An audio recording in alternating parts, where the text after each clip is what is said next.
En esta lección hablaremos de nuestro proyecto, el que vamos a desarrollar a lo largo de todo el curso. Les quiero explicar cuál es la visión detrás y así aprender a repetir este proceso para cualquier proyecto que vayan a hacer. Vamos a hablar un poco de los temas principales, así como de los grandes grupos de personajes y locaciones que vamos a explorar. Empecemos con esto.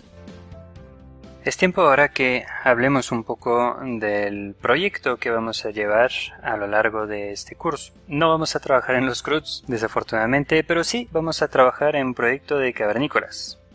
Son mucho menos sexy, ¿verdad? Este proyecto es una idea que tengo de un mundo cavernícola, de pueblos cavernícolas. Les voy a ir explicando un poquito más de qué se trata, cómo funciona y sobre todo cuáles son las grandes partes contrastantes. Una parte fundamental de cada proyecto, sobre todo visto desde la perspectiva de la dirección de arte, es entender muy bien cuáles son las bases del proyecto, sus grandes partes, sus grandes oposiciones. En cualquier película, en cualquier proyecto, en cualquier historia, existen conflictos. El conflicto es una oposición entre dos cosas. Puede ser entre dos personajes, puede ser entre un personaje y su propia voluntad, puede ser entre un personaje y un elemento más grande que él. En el caso de Nemo, por ejemplo, el conflicto de Marlin, el papá de Nemo, es que perdió a su hijo y es que tiene que, para recuperarlo, enfrentarse a su peor miedo, que es el océano mismo.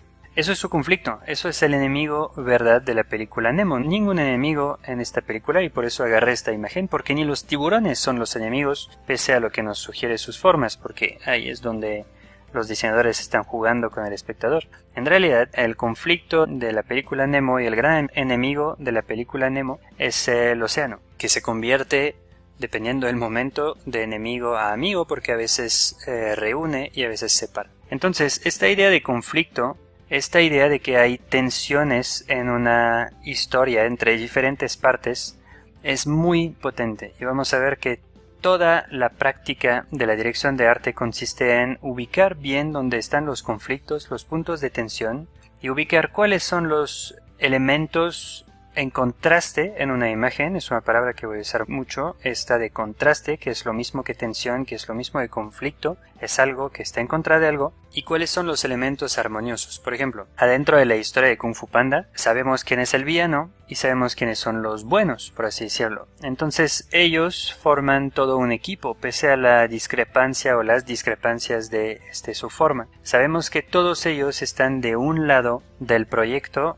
y contrastan contra otra parte que es la de los malos. Entonces ahí está nuestra atención y visualmente la vamos a tener que traducir, los buenos contra los malos. En la película, por ejemplo, de Up, una película que a mí me fascina personalmente en cuanto a dirección de arte y lo vamos a volver a ver bastante a lo largo de este curso, existe adentro de este contexto armonioso de esta pareja, tensión y conflicto también, porque el conflicto no tiene que ser negativo, el conflicto no tiene que ser una oposición, solo es una diferencia. Entonces adentro del mundo de Ellie y Carl hay un contraste notorio entre quién es quién y qué representa. Carl es lo cuadrado, es lo inmóvil, es lo rígido, es lo fijo y se ve reflejado en todo lo que hay alrededor de él, todo es cuadrado y geométrico. El mundo de Ellie, al contrario, es el mundo de lo imaginativo, de lo colorido, de lo redondo, porque ella representa más la creatividad, ella es la que pinta su mailbox afuera de su casa, ella es la que pinta la imagen de este lugar donde quisiera ir y tener su casa en Argentina, me parece, en Patagonia. Aquí podemos ver lo sutil que hay dentro de esta idea de contraste y afinidad. Dentro mismo de lo que es una pareja, no puede haber más afín que una pareja, puede también haber contraste. Haber entendido este juego y esta relación entre contraste y afinidad, tensiones dramáticas, quién está en contra de quién va con quién, en caso de la pareja de Dory y Marlene, ellos están juntos contra el tiburón en este caso y juntos en contra del mar a lo largo de toda la película. Esto se tiene que sentir. En este caso, por ejemplo, para mencionarlo muy puntualmente y rápidamente, el tiburón es gris y ellos son coloridos. El tiburón es angular, tiene triángulos y ellos son globalmente redondos. De antemano, una forma de traducirle al espectador esta relación, esta tensión que hay entre diferentes elementos. Entonces nuestro proyecto va a estar hecho de cavernícolas y de naturaleza. Eso es la visión que tengo como director de arte, es la que tengo que tener así de de esquemática en un primer momento. Mi proyecto está hecho de cavernícolas, de pueblos de cavernícolas y de naturaleza. Van a ser los dos grandes actores de mi proyecto, que voy a tener que definir: qué tipo de naturaleza, qué tipo de cavernícolas, quién contra quién. Lo que me interesa en este proyecto es que va a ser la historia de dos pueblos de cavernícolas que van a estar opuestos por su situación, por sus condiciones. Y entonces la naturaleza alrededor de ellos tiene que reflejar esto. Entonces, por ejemplo, aquí hice dos grupos. Una naturaleza más lúgubre, más gris, más tortuosa, más cacofónica visualmente, o que confunde un poquito más, caótica. Y del otro lado una naturaleza más pura, más ordenada, más vertical, más grandiosa, más luminosa. Desde un inicio estoy empezando a pensar en este tipo de cosas, porque nuevamente lo primero que quiero identificar como director de arte es, ok, ¿cuáles son las grandes oposiciones dentro de mi imagen? ¿Cuáles son los grandes grupos? Porque visualmente esta va a ser mi labor: definir grupos de formas, grupos de lenguaje de formas, grupo de color, grupo de luminosidad, para poderle dar identidad a mi imagen y para apoyar esta idea de la tensión, del conflicto. Porque, nada más para que sea muy claro, el papel de la dirección de arte es emular la realidad del guión.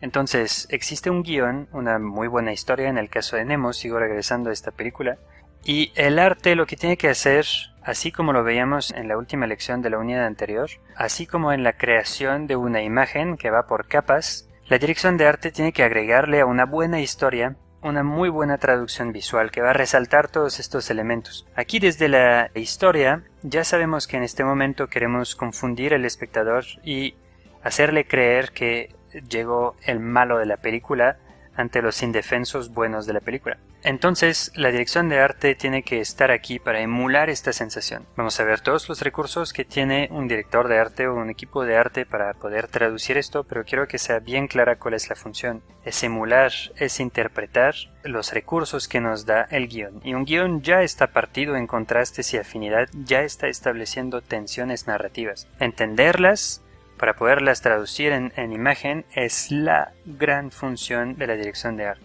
Entonces, desde un inicio vamos a querer hacer casi mapas, y vamos a ver que este mapa mentalmente va a ir evolucionando a lo largo de la definición de este proyecto. Vamos a hacer mapas de quién está en contra de quién o quién va con quién. Entonces, en este caso vamos a tener todo el gran grupo de los cavernícolas, por el momento así los vamos a llamar, así de burdo, y vamos a tener en su contra, o por lo menos en otro mundo, porque la palabra de contra puede ser un poquito ambigua. No necesariamente es en contra porque tiene una pelea de siglos como los de las dos familias de Romeo y Julieta. No, nada más están en contra en este sentido que son diferentes, y en sí esto crea una tensión, una diferencia. Entonces tenemos todo este pueblo de cavernícolas que va a estar de alguna forma en contra del otro. Y la naturaleza en este sentido va a ser un barómetro de dónde estamos en este mundo, porque vamos a hacer que cierta parte de la naturaleza parezca más afín a este pueblo y cierta parte de la naturaleza corresponder más al otro pueblo de cavernícolas. Entonces, desde ahorita,